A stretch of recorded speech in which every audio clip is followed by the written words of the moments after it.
The fire crackled, casting flickering shadows on the faces of the three figures huddled around its warmth. John, a man hardened by loss and etched with worry, stared into the flames.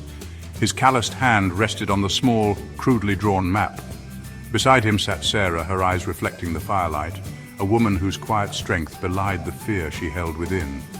Across from them, Maria, young but weathered, sharpened her blade in silence, her gaze distant, haunted.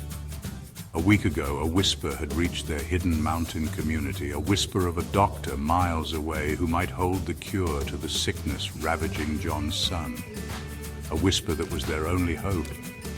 Their journey was one born of desperation, fueled by the fading embers of hope. They were three souls bound by a shared purpose to brave the perils of the ravaged world for the promise of a life saved. The weight of their mission pressed upon them, heavy and suffocating. The journey ahead, fraught with unknown dangers, stretched before them like a chasm threatening to swallow them whole. Yet, fueled by the love for a child and the unwavering strength of the human spirit, they would face the coming darkness together, for they had something worth fighting for, something worth dying for, hope. And in this desolate world, hope was the most precious commodity of all. Dawn broke, painting the snow-capped peaks of the Rockies in hues of blood orange and bruised purple. The air, thin and biting, carried the scent of pine and damp earth.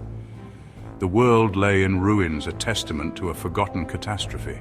Skeletal remains of cities scarred the landscape, grim reminders of a life gone by. Nature, relentless and unforgiving, had begun to reclaim its dominion. Vines snaked through the hollowed windows of crumbling skyscrapers, and trees burst through concrete, their roots burrowing deep into the earth. John led the way, his weathered face etched with determination, his eyes constantly scanning their surroundings. He moved with the confidence of a man who had navigated these treacherous paths before, his hand never straying far from the hunting rifle slung across his back. Sarah followed closely behind, her keen eyes missing nothing.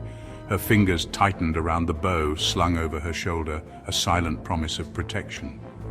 Maria, nimble and light-footed, brought up the rear, her hand resting on the hilt of her machete, her gaze alert for any sign of danger.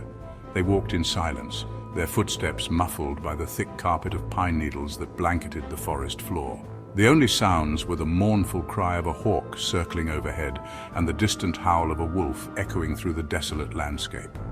Each step forward was a testament to their resilience, a defiance of the desolation that surrounded them. They were specks of life in a world seemingly devoid of it, their determination fueled by the faintest glimmer of hope. Days bled into nights, each one colder and more unforgiving than the last. They scavenged for food amongst the ruins, their meals meager but enough to sustain them. John taught Sarah and Maria how to track game, how to identify edible plants, how to read the subtle signs of the wilderness. Their survival depended on their ability to adapt, to become one with the harsh realities of their environment. They encountered other survivors, their eyes reflecting a mixture of hope and despair.